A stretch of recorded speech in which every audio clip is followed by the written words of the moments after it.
Hello everyone, good morning. This is me Deepak Ranjan. आज का class मैं कुछ नया लेकर आया हूँ जो हिस्ट्री से जुड़ा हुआ है। किससे जुड़ा हुआ है? हिस्ट्री से, वो भी प्राचीन इतिहास। क्लियर है?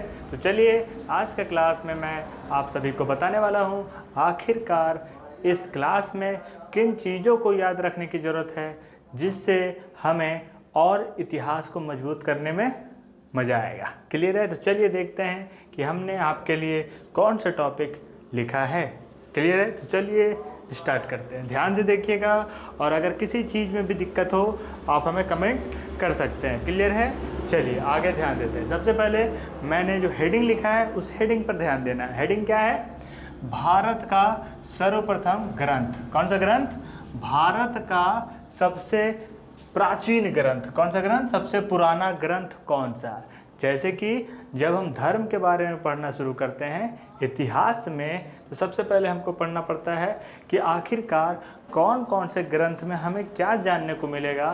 तो सबसे पुराना अगर ग्रंथ है कोई तो वो कौन सा ग्रंथ है? प्राचीन ग्रंथ में से कौन?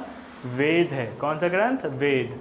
ध्यान से सुनिएगा, हमने क्या बोला कि हमारे धर्म ग्रंथ में जो सबसे पुराना ग्रंथ है वो है वेद। क्लियर है? और इसी वेद के नाम से मैंने अभी आपका हेडिंग तैयार किया। वो हेडिंग है भारत का सर्वप्राचीन ग्रंथ। क्लियर है? अब हम ध्यान देते हैं कि आखिरकार ये सर्वप्राचीन ग्रंथ है वो कौन सा है।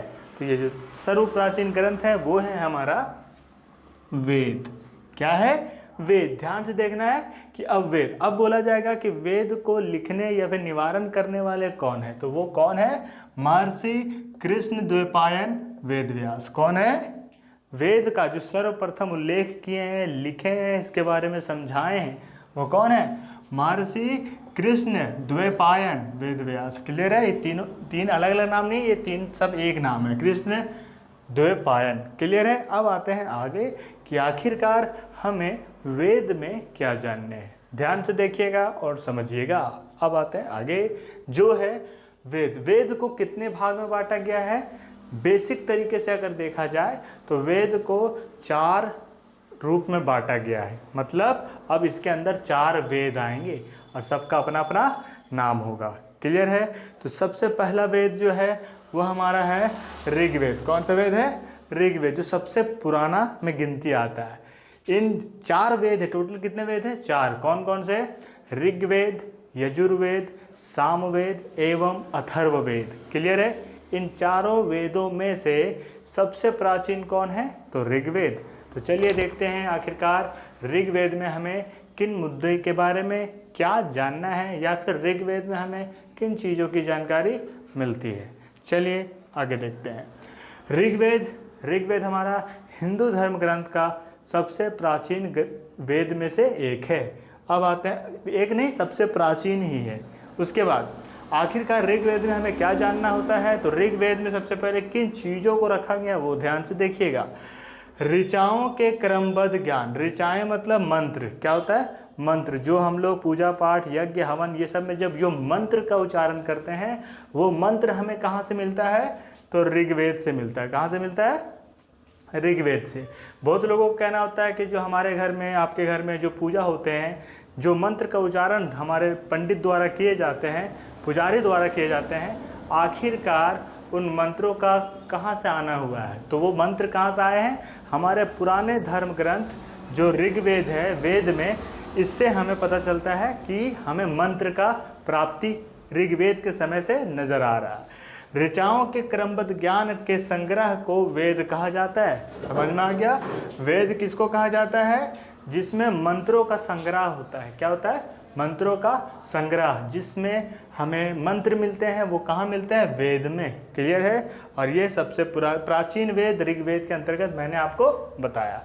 आगे क्या है कि ऋग्वेद में जो है इसमें 10 मंडल है। कितने हैं? मंडल।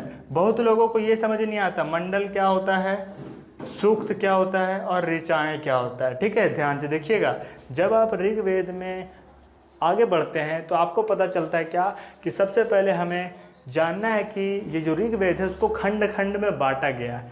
तब जाके, जैसे आज की किताब हो या फिर कोई भी किताब हम पढ़ते हैं तो उसमें सब चैप्टर वाइज डिवाइडेड रहते हैं, या फिर पार्ट बाय पार्ट डिवाइडेड रहता है। क्लियर है?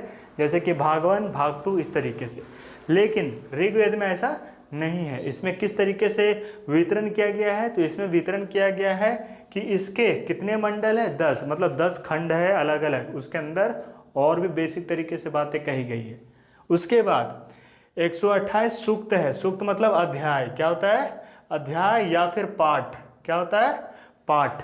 अध्याय या फिर पाठ, दोनों एक ही हुआ।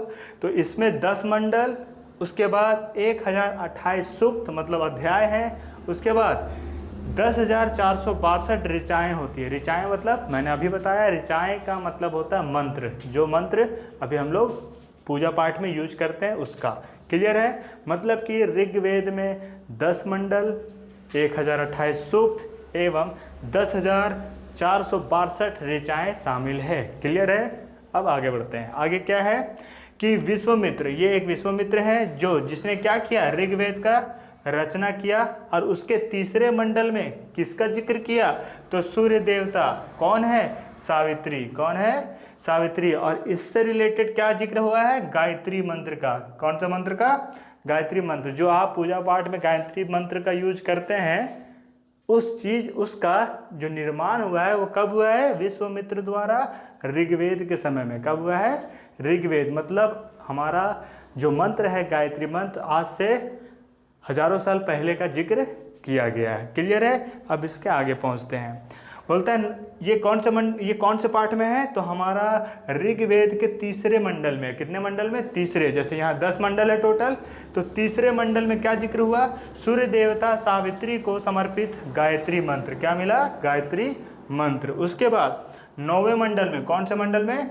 9वें मंडल में हमको मिलता है देवता सोम का जिक्र। किसका जिक्र? सोम का जिक्र। अब आता है जो 10वें मंडल है, 10वें मंडल में हमें पुरुष सूक्त के बारे में पता चलता है। मतलब पुरुष की कैटेगरी के बारे में पता चलता है। जैसे कि आज हम लोग जाति जाति में बटे हुए हैं, वो इस ऋग्वेद के समय में बताया गया है। लेकिन उस समय हमारा जो जाति तय होता था वो होता था कार्य के अनुसार। लेकिन आज किस तरीके से होता है? आज होता है जन्म के अनुसार। आप जिस जाति में जन्म ले लिए आपका जाति वो कहलाने लगता है। लेकिन प्राचीन समय में ऐसा नहीं होता था। प्राचीन समय में आपके कार्य तय करते थे कि आप कौन से कास्ट के कहलाओगे। लेकिन फिर भी अनेक धर्म ग्रंथ में हमें जन्म से ही बताया गया है कि जन्म आपका जिस जाति में हुआ, आपको उस जाति का या फिर उस वर्ण का बताया जाएगा।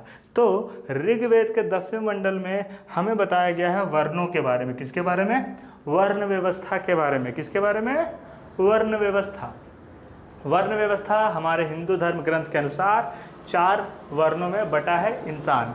कितने वर्णों में? 4। वो 4 वर्ण कौन कौन से हैं? तो वो है ब्राह्मण, फर्स्ट, सेकेंड है क्षत्रिय, थर्ड है वैश्य और चौथा है शूद्र। क्लियर है? मतलब हमारे धर्म ग्रंथ के अनुसार जो ऋग्वेद में बताया गया है उसमें वर्ण व्यवस्था को 4 रूपों में बांट दिया गया है: ब्राह्मण, क्षत्रिय, वैश्य एवं शूद्र। क्लियर है? अब आते हैं आगे और देखते हैं कि ऋग्वेद के बाद जो हमारा यजुर्वेद है इसमें किन बातों का जिक्र किया गया है। तो इसमें लिखा गया है कि जब मंत्र हो या फिर बलि हो, मंत्रों तथा बलि के समय अनुपालन किए गए नियम इसमें मिलते हैं। किसमें मिलते हैं? यजुर्वेद में। क्या मिलते हैं? मंत्र जब पढ़ते हैं तो नियमानुसार पढ़ना होता है, या फिर बलि जब देते हैं उन समय जो नियम कानून को अपनाया जाता है पूजा पाठ के समय, उन सारे नियमों का संग्रह कहाँ मिलेगा? यजुर्वेद में। किसमें मिलेगा? यजुर्वेद में। अब आते हैं आगे। यजुर्वेद को पढ़ने वाले जो उसके बारे में पढ़ते हैं, समझाते हैं, उसको बोलते हैं अथर्वयु बोलते हैं। क्या बोलते हैं? अथर्वयु। किसको बोलते हैं? अथर्वयु। यजुर्वेद के पाठकर्ता को किसको बोलते हैं?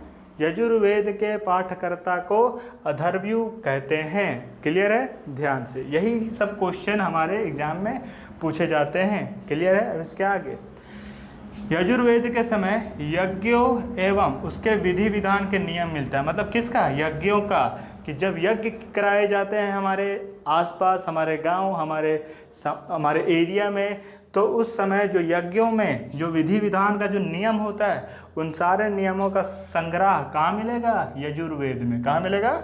यजुर्वेद में। इसके आगे बोलता है इसमें बलिदान विधि का भी जिक्र किया गया। किसमें? यजुर्वेद में बलि देने का जो प्रक्रिया है वो बताया गया है। वेदों के यहाँ जान जाते हैं हम लोग क्या कि इसमें वेद हमें क्या बताएगा कि जब बलि, जैसे आजकल क्या होता है कि कोई भी पूजा पाठ सफल कराना हो तो ये प्रचलन में है कि बलि दिया जाता है। क्या दिया जाता है?